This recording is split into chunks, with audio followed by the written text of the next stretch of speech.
SSC steno 2023 में skill test की preparation किस तरीके से करें। बहुत से ऐसे स्टूडेंट हैं जिन्होंने अभी सीखना स्टार्ट किया है या जो सीखना चाहते हैं।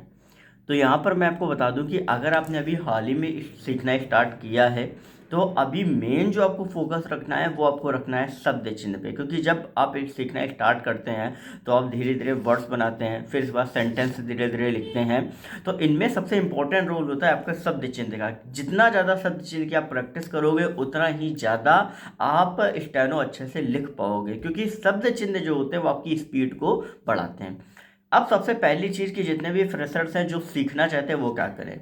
तो सबसे पहले आपके पास में कोई भी अगर कोचिंग हो स्टेनो की तो आप देखिए और वहाँ ज्वाइन कर लीजिए। अगर आपके पास अवेलेबिलिटी नहीं है तो आप पहले ये डिसाइड करिए कि हिंदी या इंग्लिश किस में आपको कंफर्टेबल है, क्योंकि अगर आप इंग्लिश में सीख रहे हैं तो आपको प्रोनाउंसिएशन जो रहता है वो पूरा क्लियर आपके कान में सुनाई देना चाहिए, आपको स्पेलिंग आनी चाहिए, ये सारी चीज़ें।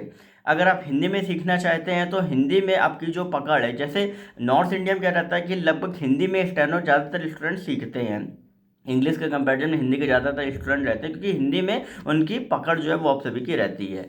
तो इसके लिए क्या करो कि हिंदी में आपकी बुक आती है, हिंदी में ऋषि प्लानी की बुक आती है, इंग्लिश में भी आपकी अलग बुक आती है। तो आप जो बुक जिस बुक से मतलब जिस लैंग्वेज में आप सीखना चाहते हैं वो बुक आप ले आओ, और वहाँ पे आपको लिखा रहता है कि आपको वहाँ पे दिया रहता है कि आपका किस तरीके से हमें आपका का खा गा घा आपका दिया गया, या A B C D English में अगर लाए हो तो वो सारी चीज़ें आपकी दी रहती हैं। तो करना क्या है आपको कि वो जितनी भी चीज़ें हैं, ठीक है, वो आप धीरे धीरे करके प्रैक्टिस करना स्टार्ट कर दो। सबसे पहले लाइन करो कवर्ग की, का खा गा घा कैसे बनता है, फिर आपका क्या होता है, फिर चवर्ग की, टवर्ग की, इस तरीके से आप पहले पूरी वर्णमाला की प्रैक्टिस करो। फिर उसके बाद नेक्स्ट एक्सरसाइज में देखोगे धीरे धीरे वर्ड फॉर्मेशन होगा, फिर आपके शब्द चिन्ह आएंगे। तो इस तरीके से आपको प्रैक्टिस करनी है। और अगर आप घर में प्रैक्टिस कर रहे हो तो मिनिमम एक चीज़ ध्यान रखनी है कि आपको डेली 2 से 3 घंटे आपको देने हैं, क्योंकि अभी स्टार्टिंग में आपका जो कहीं ना कहीं बोरिंग लगता है सब्जेक्ट, और कहीं ना कहीं आपका मन नहीं लगेगा। तो आपको 2 से 3 घंटे अगर आप दोगे तो धीरे धीरे आपका जो मन है वो अब लगने लगेगा, क्योंकि स्टेनो में मन लगाना सबसे इम्पोर्टेंट चीज़ है। क्योंकि बहुत से ऐसे स्टूडेंट हैं जो बोरिंग मानकर सीख नहीं पाते हैं और कहीं ना कहीं बीच में ही क्विट कर देते हैं। तो आपको स्टार्टिंग में मन लगाना है, दिन में डेली 2 से 3 घंटे देने। अगर आप दोगे तभी जाके धीरे धीरे आप 7 से 8 महीने में, क्योंकि जब आप फ्रेशर्स होते हैं, अगर आप घर में सीख रहे हैं कोचिंग में सीख रहे हैं तो इतना आपका मन नहीं लगता, क्योंकि अभी आपको रिटर्न के भी एग्जाम आपको कहीं ना कहीं उसके लिए भी प्रिपेयर करना है।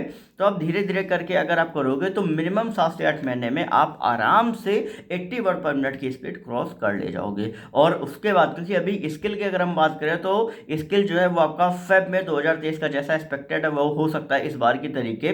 तो उस हिसाब से भी अभी आपके पास 13 महीने बचे हुए हैं। तो इन 13 महीनों में आप आराम से आप 100 वर्ड पर मिनट की स्पीड लिख लोगे, अगर आप ऑनेस्टली मेहनत कर रहे हो, ऑनेस्टली स्टेनो लिख रहे हो अच्छे से। क्योंकि स्टेनो में मेन आपके होते हैं शब्द चिन्ह, और उसके बाद कई बार आपको जैसे यह कहा जाता है तो यह कहा जाता है, तो ये जो जो चीज़ें होती है ना, यही चीज़ें आपकी स्पीड जो है वो आपकी इंक्रीज करती हैं। और आपकी कितनी प्रैक्टिस है, कितना तेज़ी से हाथ चल सकता है, और ये तभी होगा जब आप प्रैक्टिस बहुत ज़्यादा करोगे। क्योंकि प्रैक्टिस ही एक ऐसी चीज़ है जिससे आप स्टेनो आसानी से स्पीड उसकी इंक्रीज कर सकते हैं, आसानी से उसको लिख सकते हैं। और दूसरी चीज़ कि जब आप प्रैक्टिस करोगे ना तो वो धीरे धीरे आपके माइंड में वर्ड्स जो होते हैं ना वो याद होते जाते हैं। जैसे कई लोग कहते हैं कि जितने भी टफ वर्ड होते हैं उनकी प्रैक्टिस करो। कार्य क्षमता, ठीक है, जैसे ही आप कार्य क्षमता 5 से 6 बार लिखोगे ना, आप अपने आप में सीख जाओगे, अपने आप में हाथ को समझ में आ जाएगा कि अगर कोई भी वर्ड ऐसा आता है तो आप इजीली लिख ले जाओगे। तो स्टेनो का मतलब ही यही है कि जब भी कोई वर्ड अब बोला गया हो तो उसको कहीं ना कहीं आपने कई बार प्रैक्टिस करी हो, जिससे वो आसानी से लिख सको।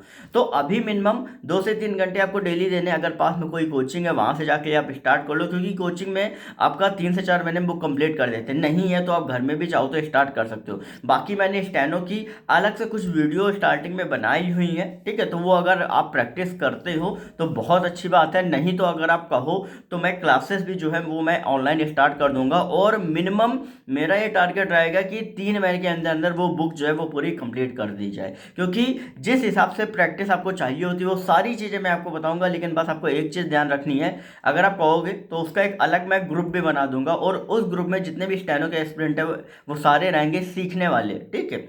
और उसमें आपको एक काम करना होगा कि जो भी मैं वर्क आपको दूंगा वो सारा वर्क जो है वो वहाँ पे आपको दिखाना होगा मेरे को, मतलब वहाँ पे आपको अपलोड करना होगा कि सर मैंने ये चीज़ें जो है वो मैंने कर ली हैं, क्योंकि जब तक ये सारी चीज़ें आप नहीं करोगे ना तब तक आप स्टेनो नहीं सीख पाओगे।